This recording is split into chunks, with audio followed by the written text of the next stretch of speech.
Vamos a sumergirnos en la historia de cómo una persona tocó el cielo financiero y lo perdió absolutamente todo. Es una crónica sacada del diario real de un inversor y nos muestra el peso devastador de una fortuna que se gana y se esfuma.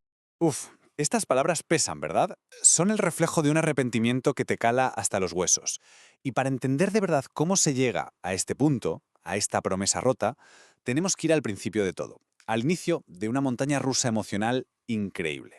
Bueno, pues todo empieza el 5 de febrero de 2021. El protagonista de esta historia está en una encrucijada y la desesperación le lleva a tomar la que sin duda sería la decisión más arriesgada de toda su vida. A ver, esto no fue una simple inversión. Para nada. Fue un acto de pura rebeldía contra su vida. Las ganas de cambiarlo todo eran tan pero tan fuertes que estaba dispuesto a jugársela a una sola carta. Un auténtico todo o nada. Y la apuesta fue esta: $250,000. Pero ojo, el dato clave no es el número en sí, sino de dónde salió ese dinero. No era algo que le sobrara, era literalmente todo lo que tenía, y de hecho mucho más. Fijaos en la locura de los pasos que siguió. Primero vació sus ahorros, luego vendió todas sus inversiones, las que tenía seguras. Después reventó las tarjetas de crédito hasta el límite. Y entonces dio el paso más personal y doloroso de todos. Le pidió dinero a su tía. Y al hacerlo le hizo una promesa que le perseguiría para siempre: comprarle una casa. En ese preciso instante, el riesgo dejó de ser solo dinero. Se convirtió en algo familiar, en algo emocional. Y entonces pasó lo impensable. Sucedió la locura. La apuesta más arriesgada de su vida empezó a dar sus frutos, pero de una forma que nadie, absolutamente nadie, podría haber imaginado. Fue un ascenso meteórico.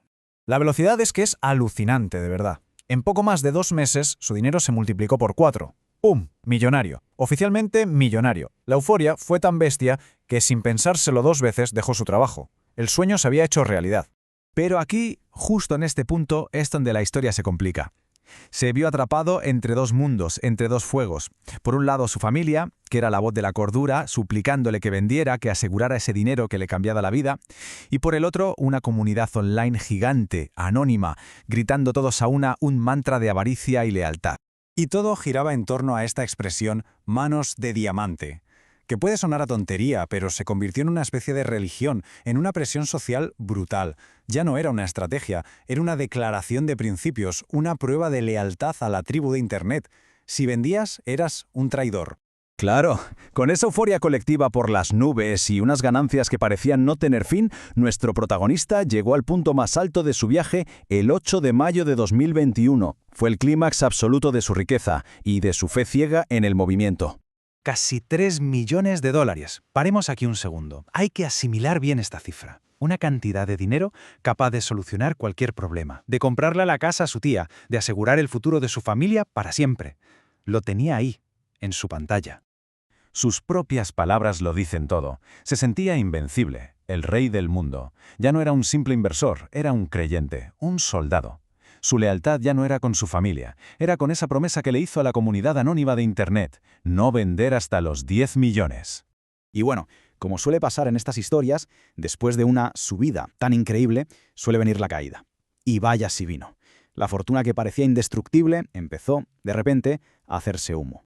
El primer golpe fue brutal, $500,000 evaporados en 24 horas.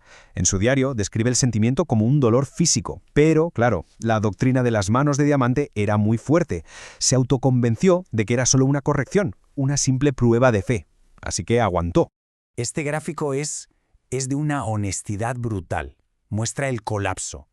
Cómo en solo 7 meses su fortuna se fue a pique. Mientras él seguía ahí, aferrado a la idea de no vender, vio cómo más de $2 millones de beneficios se esfumaban de su cuenta. Estaba atrapado entre la negación y la lealtad a un grupo que ya no estaba ahí para... Y así llegamos al final de este diario, a junio de 2022. La euforia ya se ha ido del todo, y lo único que queda es el silencio y el peso aplastante de la realidad y de las decisiones que tomó. Esta es la cifra final. $200,000. Después de haber sido multimillonario, al menos sobre el papel, después de toda esa locura, su cartera valía menos que los 250,000 que puso al principio. Y esta tabla resume la cruda realidad. No es solo que perdiera dinero, es que acabó en una situación mucho peor que al empezar. Todavía debía la pasta de las tarjetas de crédito y, en el giro más cruel de todos, ahora tenía una deuda con Hacienda por unas ganancias que nunca llegó a disfrutar, un dinero que nunca tocó. Y aquí está el verdadero castigo. No es la pérdida de dinero, es el peso psicológico de esta idea. El recuerdo imborrable de lo que tuvo entre sus manos, la vida que pudo ser, y la única decisión que importaba, la de no haber pulsado el maldito botón de vender. La historia de este diario nos deja con una pregunta fundamental, una que va mucho más allá del dinero. Nos obliga a pensar en la presión de grupo, en la responsabilidad que tenemos con nosotros mismos y con los nuestros, y en esa línea tan fina, tan delgada, que separa la convicción de la ceguera.